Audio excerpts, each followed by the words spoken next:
ជំរាបសួរអ្នកទាំងអស់គ្នាស្វាគមន៍មកកាន់ភាព8នៃរឿងមករួមបន្ទប់ខ្ញុំជាគេទាំងអស់គ្នាដើមភាព8នេះយើងឃើញថាមានក្មេងប្រុសសក់ពណ៌ផ្កាឈូកម្នាក់គាត់បានឲ្យយើងដឹងថាគាត់មិនចូលចិត្តពេលយប់ទេដោយសារតែវាធ្វើឲ្យគាត់មានអារម្មណ៍ថាពិភពលោកនេះមានតែគាត់ម្នាក់ឯងអញ្ចឹងពីមួយយប់ទៅមួយយប់ភាពភ័យខ្លាចបានធ្លាក់មកលើគាត់ឆ្ងល់ថាតើថ្ងៃស្អែកគាត់ញញឹមចេញទេប្រហែលជាគាត់នឹងពិបាកចិត្តហើយយំទៀតហើយជំងឺបាក់ទឹកចិត្តបានហុំព័ទ្ធគាត់រារាំងគាត់មិនឲ្យគេងលក់គាត់អង្វរទៅប្រច័ណ្ឌហើយនឹងផ្កាយឲ្យរសាត់ទៅបាត់ទៅហើយនាំយកពេលព្រឹកមកកាត់មកដល់ពេលនៅសាលាក្មេងប្រុសសក់ពណ៌ផ្កាឈូកនោះគាត់បានមកចូលរៀននៅសាលានឹងដែរគាត់បានណែនាំខ្លួនថាគាត់រៀននៅឆ្នាំទី1ថ្នាក់ C មានឈ្មោះថា Yoshino Sion គាត់បានសម្រេចចិត្តថាគាត់ចូលក្លឹបភាពយន្តហើយគាត់ប្រាប់ថាគាត់មកដើម្បីរកសង្សារគាត់គ្មានចំណាប់អារម្មណ៍លើភាពយន្តទេហើយក៏គ្មានគម្រោងចង់ក្លាយជាអ្នកជំនាញខាងនឹងដែរតែយ៉ាងណាគាត់នឹងធ្វើតួនាទីរបស់គាត់ឲ្យបានល្អក្នុងនាមជាសមាជិកនៅក្នុងក្លឹបនេះហើយគាត់ពិតជាចង់រកសង្សារឲ្យបានមួយមុនថ្ងៃគ្រីស្មាស់ណាបើសិនជាអ្នកណាស្គាល់អ្នកដែលសង្ហាជួយណែនាំប្រាប់គាត់ផងគ្រូណាហៅ Sion ប្រាប់ថាសមាជិកក្រុមគាត់សុទ្ធតែមនុស្ស introvert ហើយនៅស៊ីនចឹងហើយការដែលលើកឡើងរឿងស្នេហាពេលណែនាំខ្លួនដំបូងចឹងដូចជារឿងលើសពេកហើយចាំលើកក្រោយទៅ Sion ថាអញ្ចឹងក៏បានដែរបន្ទាប់មកក៏សួរថាគេមានសំណួរអីអត់អាចសួរគាត់បានស្រាប់តែរៃគាត់លើកដៃ Sion ថាម្នាក់ប្រុសពាក់មួកនោះអាចសួរបានគ្រូណាបញ្ញាប្រាប់គាត់ឡើងលឿនថាកុំឲ្យចេះតែហៅថាម្នាក់ប្រុសនឹងអញ្ចឹងគេជាសិស្សច្បងរបស់ពួកគាត់ជាសិស្សច្បងរៃជាអតីតអនុប្រធានរៃគាត់អត់និយាយច្រើនទេគាត់ប្រាប់ថាគេគួរតែកុំចូលក្លឹបនេះអី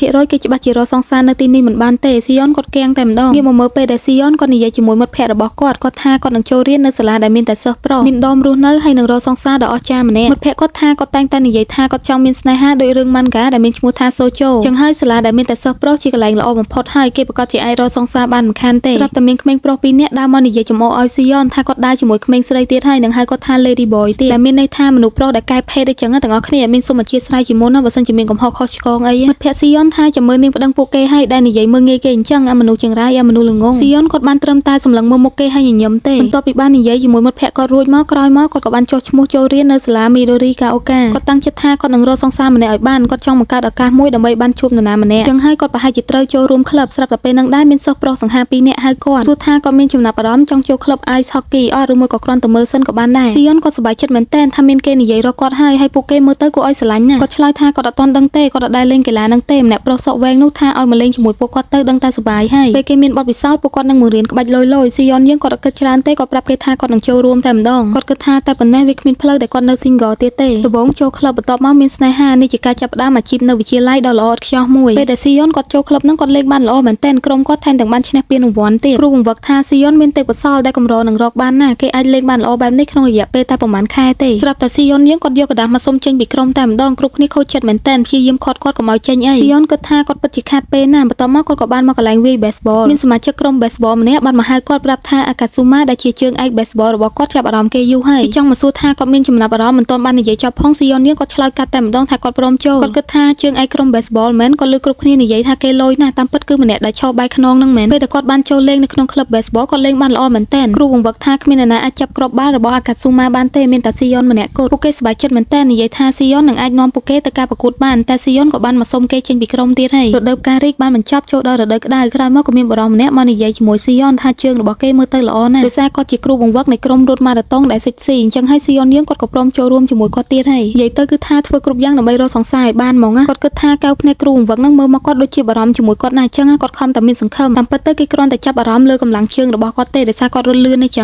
ងហើយដើម្បីកុំឲ្យមានការយល់ច្រឡំយូរគាត់ក៏បានសុំគេចេញពីក្រុមម្ដងទៀតទៅគាត់ខឹងខ្លាំងមែនទែនគាត់ស្រែកថាវាពិតជាខាត់ពេលខ្លាំងណាស់ឲ្យគាត់សម្រាប់បន្តិចទៅរហូតមកដល់រដូវស្លឹកឈើជ្រុះនៅដុំស្នាក់នៅរបស់គាត់អង្គុយអស់សង្ឃឹមមែនទែនមិននឹកស្មានថាគាត់គ្មានទទួលបានលទ្ធផលអីបន្តិចសោះមិត្តរួមបន្ទប់ហើយក៏ជាមិត្តរួមថ្នាក់របស់គាត់ដែលមានឈ្មោះថា Kucho Kirito បាននិយាយថាយ៉ាងណាគេក៏បានឡើងសាច់ដុំខ្លះដែរតា Sion គាត់បង្ហាញសាច់ដុំថាមែនហើយគាត់ឡើងសាច់ដុំច្រើនណាស់មើលសាច់ដុំគាត់មើលគាត់បដួលខ្លួនទៅលើក្រែរអ៊ូថាគាត់ចង់បានសង្សារខ្លាំងណាស់គេត្រូវតែលយឆ្លាតហើយសិចស៊ីនឹងរៀងខូចបន្តិច Kirito ថាគេចង់បានច្រើនណាស់តែយ៉ាងណាឲ្យតាមរកទៅ Sion សួរ Kirito ថាតើគេមិនដែលសម័យថាពេលដែលគេចូលមករស់នៅក្នុងដមទៅសិស្សថ្នាក់លើនឹងចាប់ចម្រិតគេហើយធ្វើរឿងចម្លែកដាក់គេទេមែន Kirito ថាគាត់មិនហ៊ានគិតទេគួរឲ្យខ្លាចណាស់ Sion គាត់ស្រែកននាលើក្រែថាគាត់ចង់ឲ្យមាននរណាម្នាក់ធ្វើរឿងចម្លែកដាក់គាត់ឬក៏គិតថាប្រហែលជាគាត់ត្រូវចូលរួមជាមួយក្លឹបផ្សេងទៀតហើយនឹងសួរ Kirito ថាគេមានស្គាល់ក្លឹបណាល្អអត់ Kirito សួរថាចុះក្លឹបភាពយន្តគាត់ធ្លាប់ហៅគេចូលដែរតើ Sion សួរថាមែនគាត់ក៏នឹកឃើញពីពាក្យសម្ដីដែលគាត់និយាយថានៅនឹងប្រហែលជាគួរឲ្យធុញណាស់ហើយនឹកឃើញអញ្ចឹងគាត់និយាយថាគាត់រៀងឆ្លើយបន្តិចហើយគាត់សុំទោសផងឬក៏សួរថានៅនឹងមានប្រុសសង្ហាហត់អីអត់ Kirito ថាគាត់មិនដឹងតែគាត់មាន DVD ការសម្ដែងរឿងរបស់ពួកគេដែលយកមកពីពិធីបុណ្យចង់មើលអត់មានសមាជិកសម្ដែងនៅក្នុងនឹងដែរបន្ទាប់មកពួកគេក៏ចាក់ DVD មើលដំបូងគឺជារឿងរបស់ក្លឹបឆ្នាំទី2តួអង្គប្រុសទាំងពីរជាសមាជិកក្លឹបល្ខោនហើយវាជាប្រភេទរឿង BL ចូលដល់រឿងរបស់ក្រុមឆ្នាំទី3តួឯកជាអតីតប្រធានក្លឹបគេជាមនុស្សដែលឆាតឆាយណាស់ហើយអតីតអនុប្រធានជាអ្នកជំនាញខាងរូបភាពគេក៏ល្បីនៅក្នុងសហគមន៍នេះដែរម្នាក់ដែលពាក់វ៉ែន តានេះឯងស៊ីយ៉ុនមើលឲ្យដកដង្ហើមធំគីរីតូសួរថាយ៉ាងម៉េចប៉ុណ្ណឹងឲ្យអត់សង្ហាគ្រប់គ្រាន់ទៀតមែនស៊ីយ៉ុនស្រាប់តែចាប់ក្រៀកកគេតែម្ដងថាមិនហៅគាត់ឲ្យលឿនជាងនឹងតិចទៅក្លឹបភាពយន្តជាឋានសួគ៌សុទ្ធតែប្រុសស្អាតហើយគួរឲ្យស្រឡាញ់គីរីតូថាគាត់ធ្លាប់ហៅឲ្យតើស៊ីយ៉ុនថាគាត់នឹងចូលរួមក្លឹបភាពយន្តលើកហ្នឹងគាត់នឹងចាប់ផ្ដើមអាជីពនៅវិទ្យាល័យរបស់គាត់មែនតែនហើយកាត់មកបច្ចុប្បន្នវិញគាត់គិតថាហ្នឹងហើយជាអីដែលគាត់គិតរៃក៏ប្រាប់គាត់ថាគាត់គ្មានថ្ងៃអាចរកសង្សារនៅក្លឹបភាពយន្តបានទេអញ្ចឹងហើយអត់ចុះចាញ់ទៅស៊ីយ៉ុនគិតថាអាមនុស្សភ្នែក4ចង្រៃគេជាមនុស្សតែម្នាក់គត់ដែលគាត់ឃើញនៅ DVD ហើយមិនធ្វើឲ្យគាត់ចាប់អារម្មណ៍បន្តិចសោះគាត់ក៏តបទៅរៃវិញថាអធិស្ឋានតែមិនក៏គេនិយាយមកដូចច្បាស់ 100%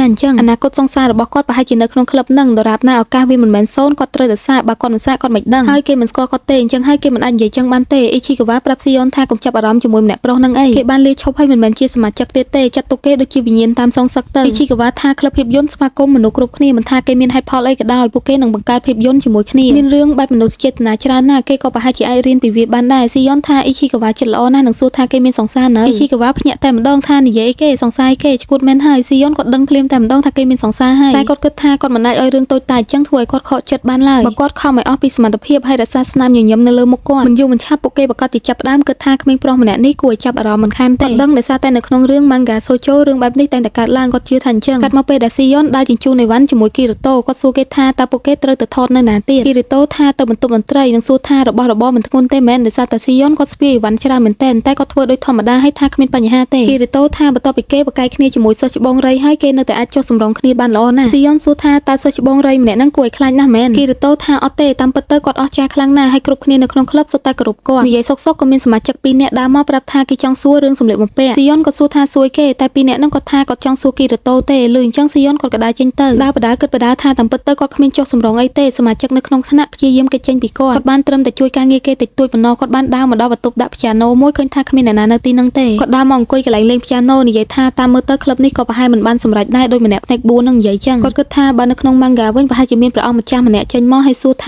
ាគេមានរឿងអីគេមិនអីទេមែននៅក្នុងស្ថានភាពបែបនេះគាត់អង្គុយចុចព្យ៉ាណូសុកក៏យំចេញមកតែម្ដងនឹកឃើញខឹងរៃថាអាមនុស្សផ្នែក4ចង្រៃស្លាប់ឲ្យបាត់ទៅគាត់ស្រែកឡើងពេញបន្ទប់ស្រាប់តែរៃបើកទ្វារមកឃើញគាត់តែម្ដងគាត់សម្លឹងមើលមុខគ្នាបន្តិចរៃគាត់អត់មាននិយាយអីទេគាត់បិទទ្វារហើយដើរចេញទៅស៊ីយ៉ុនគាត់ស្រែកពីក្នុងបន្ទប់ថាតើគេនឹងមិនអើពើនឹងគាត់ចឹងមែនវាជាកំហុសរបស់គេដែលធ្វើឲ្យគាត់យំវាជាកំហុសរបស់គេគ្រប់យ៉ាងជាកំហុសរបស់គេស្រាប់តែរៃគាត់ឈប់ហើយដើរបកត្រឡប់មកវិញសួរថាគេមានរឿងអីគេមិនអីទេមែនស៊ីយ៉ុនថាមិនក៏គេធ្វើដូចជាគេបកមកវិញដោយខ្លួនឯងចឹងទាំងដែលមិញហ្នឹងគេចង់ទុកគាត់ចោលរៃគាត់ដើរចូលទៅទាំងនិយាយថាដោយសារគាត់ឃើញគេយំចឹងហើយគាត់គិតថាបើទុកឲ្យគេនៅម្នាក់ឯងវាប្រសើរជាងនឹងនិយាយថាគេប្រហែលជាអត់ទាន់បានដេតឯណាទេមើលទៅស៊ីយ៉ុនថានៅទេគាត់មិនអីទេរៃអង្គុយចិត្តគេសួរថាយ៉ាងម៉េចចឹងវាជាកំហុសរបស់គាត់មែនស៊ីយ៉ុនថាគាត់យល់ហើយគ្រប់គ្នាមិនពេញចិត្តគាត់ដោយសារតែគាត់មើលទៅអត់ម៉ត់ចោលតែគេដឹងអត់ថាទោះជាអញ្ចឹងមែនតែគាត់បានព្យាយាមអស់ពីសមត្ថភាពហើយមិនថានៅក្លឹបហុកគី baseball ឬមួយក៏រត់ម៉ារ៉ាតុងទេគាត់បានហ្វឹកហាត់យ៉ាងលំបាកដើម្បីឲ្យប្រសើរឡើងតែគាត់នៅតែមិនអាចរកសង្សារបាននៅក្លឹបភាពយន្តក៏អញ្ចឹងដែរគាត់ដឹងថាគោលដៅរបស់គាត់ខុសពីគេហើយគាត់មិនដឹងអីពីភាពយន្តទេតែគាត់នៅតែប្រឹងអស់ពីសមត្ថភាពដើម្បីជួយនិងព្យាយាមមិនទើសផ្លូវគេទេតែតាំងពីដំបូងមកគេចេញមុខមកនិយាយថាមនុស្សដូចគាត់គ្មានថ្ងៃអាចរកសង្សារបានទេគាត់និយាយបដាយំបដាថាគេពិតជាអាក្រក់ណាស់រៃថាគាត់អត់បាននិយាយចឹងទេតែស៊ីយ៉ុននិយាយកាត់ថាគេរករឿងគាត់ដោយសារតែគាត់គួរឲ្យស្រឡាញ់ពេកពិតជាអាក្រក់ខ្លាំងណាស់គាត់ស្រែកយំថាគេអាក្រក់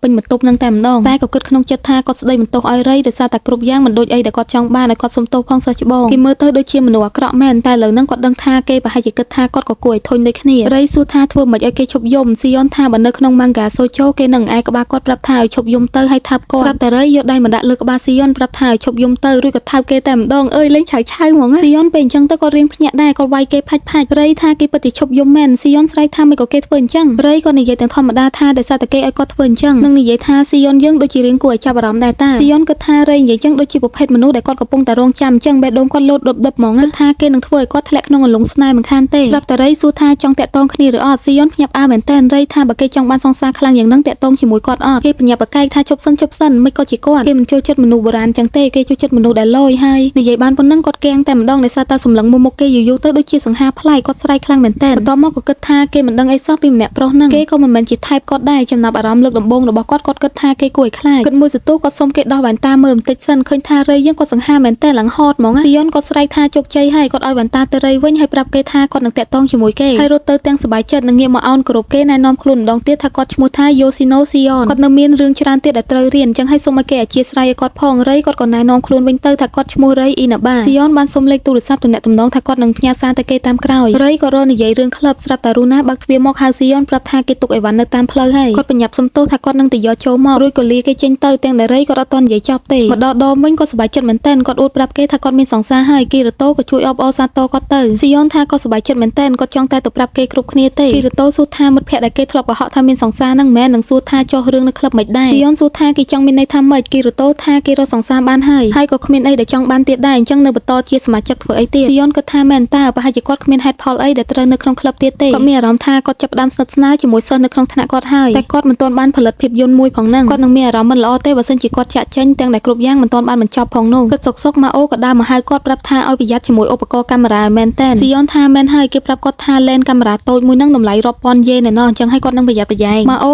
ឯក្បាលស៊ីយ៉នប្រាប់ថាការគ្រប់គ្រងឧបករណ៍បានត្រឹមត្រូវជាមូលដ្ឋានគ្រឹះគាត់ភ្ញាក់ផ្អើលណាស់គេពិតជាធ្វើបានល្អមែនស៊ីយ៉នគិតថាវាហាក់ដូចជាគេកំពុងតែមើលថែគាត់តែរបៀបដែលគេបង្ហាញចេញមកវាដូចជារៀងប្លែកគាត់គិតថាក្លឹបនេះប្លែកណាស់ក្លឹបភាពយន្តប្លែកខុសពីគេមានអីអាកំបាំងនៅពីក្រោយហ្នឹងរហូតមកដល់ពេលនេះគ្រប់យ៉ាងគឺវាតាក់ទងនឹងកម្លាំងទេពកោសល្យឬល្បឿនតែចុះការថតរឿងវាតាក់ទងនឹងអីវិញមានសមាជិកច្រើនណាស់តែពួកគេមានកម្រងធ្វើការងារអីជាមួយគ្នាគាត់កំពុងតែសម្របខ្លួននឹងរៀនពីវាអញ្ចឹងហើយប្រហែលជាលើហ្នឹងមិនអីទេសិស្សច្បងរៃឧស្សាហ៍មកទីនេះចំណែកគីរូតូគេនៅក្នុងក្លឹបហ្នឹងតែម្ដងអញ្ចឹងហើយវាប្រហែលជាមិនអីទេបើសិនជាគាត់នៅយូរជាងនេះបន្តិចកាត់មកយប់ឡើងស៊ីយ៉នគាត់ស្រែកខ្លាំងមែនតើមិនមែនដោយសារអីទេដោយសាររៃអត់តបសារគាត់គីរូតូសួរថាគេផ្ញើសារទៅគាត់លើសពីម្ដងហើយមែនស៊ីយ៉នថាមែនហើយរាល់ថ្ងៃតាំងពីពេលដែលពួកគាត់ចាប់ផ្ដើមដេតគ្នាមកគាត់បង្ហាញសារឲ្យគីរូតូមើលឃើញថាគាត់ផ្ញើសារទៅគេច្រើនមែនតើគីរូតូថាគាត់ដឹងថាគេអត់តបតែស៊ីយ៉នធ្វើអញ្ចឹងដូច stalker អញ្ចឹងគួរឲ្យខ្លាចណាស៊ីយ៉នថាគាត់ដឹងតែគាត់គ្រាន់តែបារម្ភរួចក៏ដកដង្ហើមធំសួរគីរូតូថាគេដឹងអត់ថាគាត់អត់ដែលដេតណាគេពីមុនមកទេអញ្ចឹងហើយបើពួកគេតាក់ទងគ្នាគាត់តែងតែចង់ឲ្យគេគិតថាគាត់ក៏ប្លែកគាត់មិនចង់មកខំគេធ្វើឲ្យគេធុញទេគីរូតូសួរថាស៊ីយ៉ននិយាយអីហ្នឹងបើទោះបីជាគេធុញក៏គាត់មិនឈប់ដែរបើគាត់បារម្ភមិនទៅរកគេទៅគាត់មិនដឹងថាគេនៅបន្ទប់ដមណាទេតែគេគួរតែរៀននៅថ្នាក់ 3A ស៊ីយ៉នថាគាត់អត់នឹកឃើញគំនិតនឹងសោះរួចក៏ប្រាប់ឲ្យគីរូតូទៅជាមួយគាត់ថ្ងៃស្អែកគីរូតូថាអត់ទេផ្លូវដើរទៅថ្នាក់ឆ្នាំទី 3 គួរឲ្យខ្លាចណាស់តែស៊ីយ៉នយើងនឹងនៅតែស្រែករំអុកគេនៅនឹងស្អែកឡើងពួកគាត់ក៏បានមករកគេដល់ថ្នាក់មែនតែអ្នកនៅនឹងប្រាប់ថារៃអត់បានមកថ្នាក់ទេស្មាននេះប្រហែលជាគេនៅអាហារដ្ឋានបន្ទាប់ពីទទួលបានដំណឹងហើយអ្នកទាំងពីរក៏អរគុណគេឲ្យដើរចេញទៅស៊ីយ៉នគិតថាតើមានបញ្ហាអីដែលធ្វើឲ្យរៃមិនអាចមកជួបគាត់ដែលជាសង្សារគេបានទៅជាធម្មតាបើនៅក្នុងរឿងម៉ាំងហ្គាគេអាចនឹងត្រូវឡានបុកឬមកក៏ត្រូវគេចាប់ចម្រិតអីចឹងទៅប្រហែលជាមានមួយនៅក្នុងចំណោមពីរហ្នឹងហើយឬក៏សួរខ្លួនឯងថាគាត់មិនមែនត្រូវគេបោះបង់ចោលទេដឹងគីរូតូថាឲ្យឈប់គិតអីឈ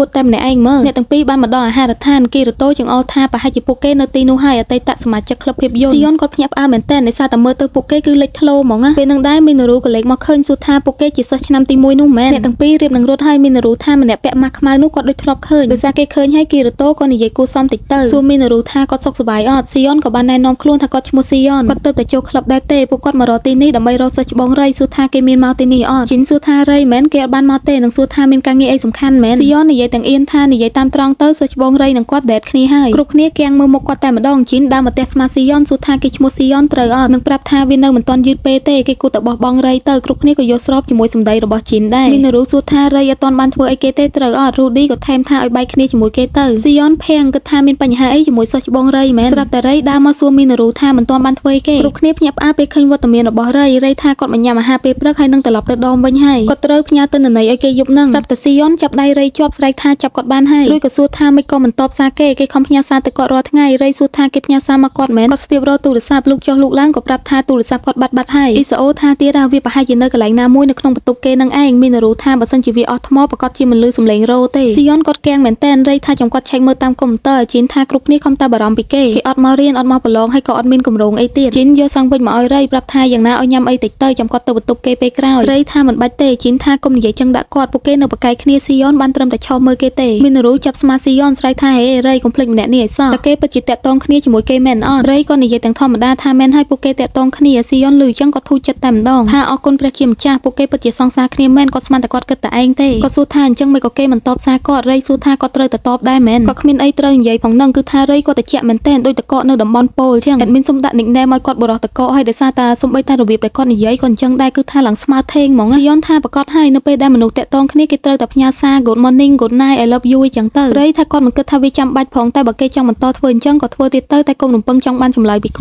ាត់នឹងមិនផ្លាស់ប្ដូរខ្លួនឯងគ្រាន់តែដោយសារពួកគេតាក់ទងគ្នាឡើយសំបីតែ1 មីលីម៉ែត្រក៏គាត់មិនផ្លាស់ប្ដូរដើម្បីគេដែរឃើញអ្នកទាំងអស់គ្នាតិចខ្លាំងហ្មងគាត់ប្រាប់ថាឲ្យទទួលស្គាល់ថាពួកគេតាក់ទងគ្នាទៅប៉ុន្តែពួកគេរស់នៅមានសេរីភាពរៀងខ្លួនស៊ីយ៉នគាំងលើពីគាំងមីណារូថាទៀតអ្នកមុនក៏គេនិយាយចឹងដាក់ដែរអ៊ីសាអូថាអញ្ចឹងឲ្យបានគេបោះបង់ចោលស៊ីយ៉នស្រែកថាអញ្ចឹងមិនក៏គេថើបគាត់ឲ្យលួងលោមគាត់គ្រប់គ្នាភ្ញាក់ផ្អើលពេលឮថាពួកគេថើបគ្នាអញ្ចឹងជីនបញ្ញាប់មកស្ដីឲ្យរៃថាមិនក៏គេចាប់ផ្ដើមមុនអញ្ចឹងលើកនឹងគាត់មិនអាចជួយគេបានទេរៃថាដោយសារគេប្រាប់គាត់ថាគេនឹងឈប់យំបើសិនជាគាត់ធ្វើអញ្ចឹងស៊ីយ៉នថាអញ្ចឹងគេធ្វើបែបហ្នឹងដោយសារតែគាត់យំរំខានដល់គេមែនអញ្ចឹងលើនឹងគេនឹងថើបគាត់ទៀតដើម្បីកុំឲ្យគាត់យំមែនរៃគាត់ងក់ក្បាលជីនហួសចិត្តតែម្ដងស៊ីយ៉នគ្នាឡើងយំថាសិស្សច្បងជាអ្នកសុំ គាត់តាក់ទងគ្នាមុនតើរៃថាដោយសារតែគេចូលក្លឹបដើម្បីតែចង់រកសង្សារគាត់គិតថាបើគេបានសង្សារគេនឹងចាក់ចេញនឹងសួរស៊ីយ៉ុនយើងថាបើគេមិនចូលចិត្តភាពយន្តផងគេនៅដើម្បីអីគាត់ដឹងថាគេនឹងមិនយកសមាជិកណាម្នាក់ឡើយតែសម្រាប់គាត់អត់រើសច្រើនទេគាត់អាចតាក់ទងជាមួយអ្នកណាក៏បានដែរបន្ទាប់មកក៏សួរស៊ីយ៉ុនថាចុះឥឡូវយ៉ាងម៉េចគេនឹងចាក់ចេញពីក្រុមមែនស៊ីយ៉ុនអស់អីនិយាយតែម្ដងបរោះតកកយើងមកពីតំបន់ប៉ូលមែនអត់មាននៅតែស៊ីយ៉ុនទេគ្នាឡើងគាំងហ្មងណាស៊ីយ៉ុនថាគាត់យល់ហើយម្នាក់ប្រុសនេះជាកំតិចសម្រាមមែនសមាជិកគ្រប់គ្នាក៏យល់ស្របដែរថាគេពិតជាអញ្ចឹងមែនជីនថារៃគេតែងតែបែបនេះតែប៉ុណ្ណឹងស្រាផងរដងជាងនឹងទៀតឲ្យគាត់សុំទោសជំនួសគេផងជីនប្រាប់ថាបើសិនជាស៊ីយ៉ុនចង់នៅជាមួយគេពួកគាត់អាចព្យាយាមជួយគេបានតែតាមគំនិតគាត់ផ្ទាល់គាត់គិតថាវាឆ្លាតជាងបើសិនជាគេបែកគ្នាជាមួយរៃមុនពេលដែលគេឈឺចាប់ស៊ីយ៉ុនគាត់សម្លឹងមុខរបស់រៃគិតថាចង្រៃយកគាត់ពិតជាស្រឡាញ់គេមែនគាត់ចូលចិត្តមុខរបស់គេ